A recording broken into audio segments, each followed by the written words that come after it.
O da Spicy mat'amıdır. Değerli takipçilerim, bugün biraz farklı konuşacağım. Tabii ki Kerkük'te restoranlar vardı, mat'amlar vardı. Hepsini gezmişik, hepsinde oturmuşuk, yemek yemişik. Ama açıkçası ben bir tek mat'amı beğendim. Sorarsanız ne için? Kullandıkları eşyalar, yani fahfırıdı, diyağın çataldı, bıçaktı. Bunlar hepsi temiz ve getirendeler güzel bir şekilde getirirler. Kaptinler saygılı. Onun yanında yemek hazır olduğu zaman sıcak geldi. O da spicy mat'amıdır. Bakın gerçekten birçok mat'amlar vardı Kerkük'te ama en güzeli benim yanımda Spicy'dir.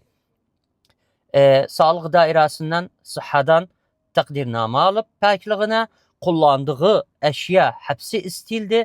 Bu neyi gösterir? Yani düşünün ki o vatandaş gedəndə ora rahat bir şekilde yemek çağırır, yemeğini rahat bir şekilde yer, tadını alır. Ne için? Çünkü pəkdir, yeməklərinə önəm veribdir. Mən bu restoranı beğendim. Siz naxsını beğensiz, onu yorumlarda yazın.